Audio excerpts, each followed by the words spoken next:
Hey, Wendy here. We're on Exodus 25, Offerings of the Tabernacle. The Lord said to Moses, "Tell the Israelites to bring me an offering. You are to receive the offering from me from everyone whose heart prompts them to give. These are the offerings you are to receive, from them: gold, silver, and bronze, purple and scarlet yarn, and fine linen, goat hair, ram skins dyed red, and another type of durable leather, acacia wood, olive oil for the light, spices for the anointing, fragrant incense, and onyx stones and other gems to be mounted on the ephod and breastpiece. Have them make a sanctuary for me, and I will dwell among them. Make this tabernacle and all its furnishings exactly like the pattern I will show you. The ark. Verse 10. Have them make an ark of acacia wood, 2.5 cubits long, a cubit and a half wide, and a cubit and a half high. Overlay it with pure gold, both inside and out, and make a gold molding around it. Cast 4 gold rings for it and fasten them to its 4 feet, with 2 rings on one side and 2 rings on the other. Then make poles of acacia wood and overlay them with gold. Insert the poles into the rings on the sides of the ark to carry it.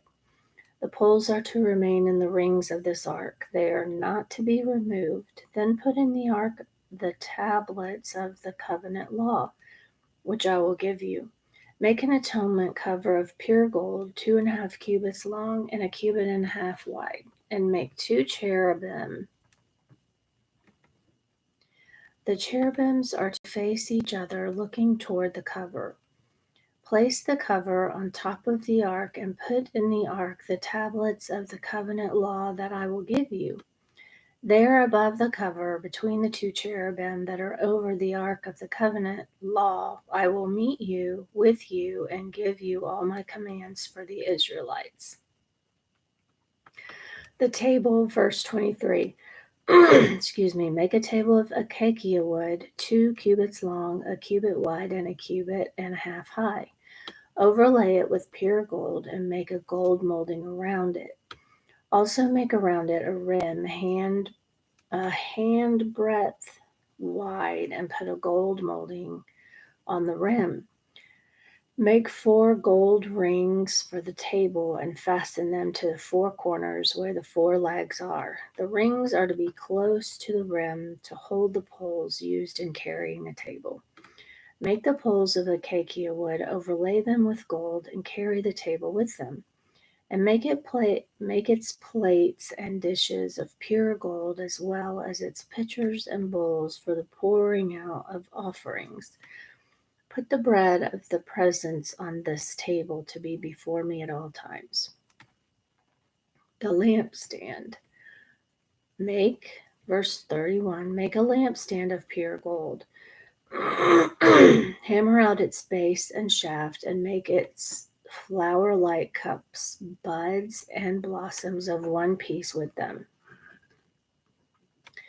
6 branches are to extend from the sides of the lampstand, 3 on one side and 3 on the other. 3 cups shaped like almond flowers with buds and blossoms are to be on one branch, 3 on the next branch, and the same for all 6 branches, extending from the lampstand.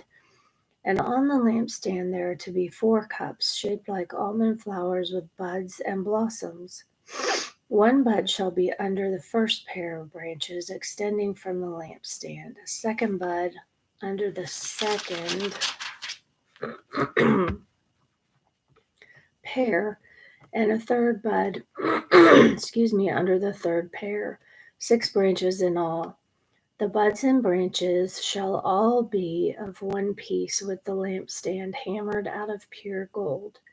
Then make it 7 lamps and set them up on it so that they light the space in front of it.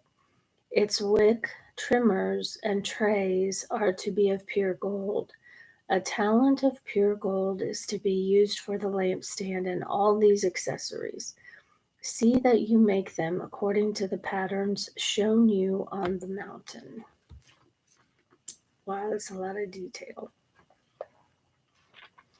And then we're in Matthew chapter 14. In the New Testament, please excuse my throat, allergies. John the Baptist beheaded. At that time, Herod the Tetrarch heard the reports about Jesus, and he said to his attendants, "This is John the Baptist. He has risen from the dead. That is why miraculous powers are at work in him." Now Herod had arrested John and bound him and put him in prison because of Herodias, his brother Philip's wife. For John had been saying to him, "It is not lawful for you to have her." Herod wanted to kill John, but he was afraid of the people because they considered John a prophet. On Herod's birthday, the daughter of Herodias danced for the guest and pleased Herod so much that he promised with an oath to give her whatever she asked. Prompted by her mother, she said, "Give me her here on a platter, the head of John the Baptist."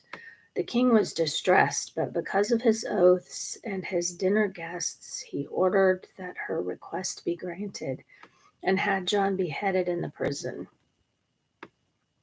His head was brought in on a platter and given to the girl who carried it to her mother. John's disciples came and took his body and buried it. Then they went and told Jesus.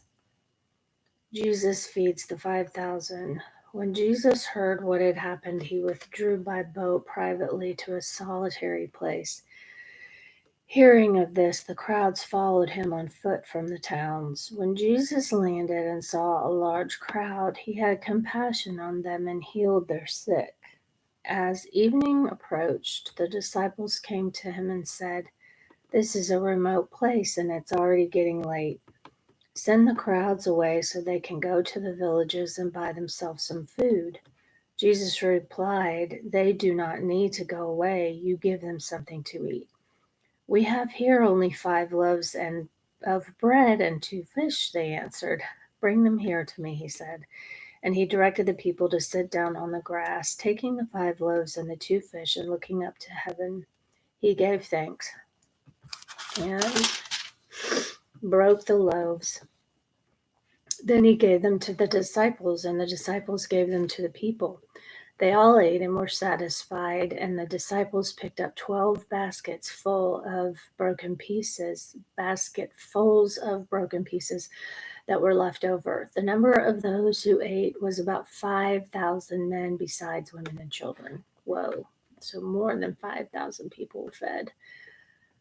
Jesus walks on the water. Verse 22. Immediately Jesus made the disciples get into the boat and go ahead of him to the other side while he dismissed the crowd. After he had dismissed them, he went up on the mountainside by himself to pray.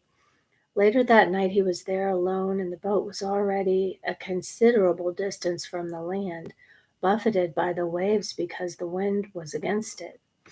Shortly before dawn, Jesus went out to them, walking on the lake. When the disciples saw him walking on the lake, they were terrified. "It's a ghost," they said, and cried out in fear. But Jesus immediately said to them, "Take courage, it is I, don't be afraid." "Lord, if it's you," Peter replied, "tell me to come to you on the water." "Come," he said. Then Peter got down out of the boat, walked on the water, and came toward Jesus. But when he saw the wind, he was afraid, and beginning to sink, cried out, "Lord, save me." Immediately Jesus reached out his hand and caught him. "You of little faith," he said, "why did you doubt?" And when they climbed into the boat, the wind died down. Then those who were in the boat worshipped him, saying, "Truly you are the Son of God." When they had crossed over, they landed at Gennesaret. And when the men of that place recognized Jesus, they sent word to all the surrounding country. People brought all their sick to him and begged him to let the sick just touch the edge of his cloak, and all who touched it were healed. That's so great. Hope y'all have a good day. See you soon.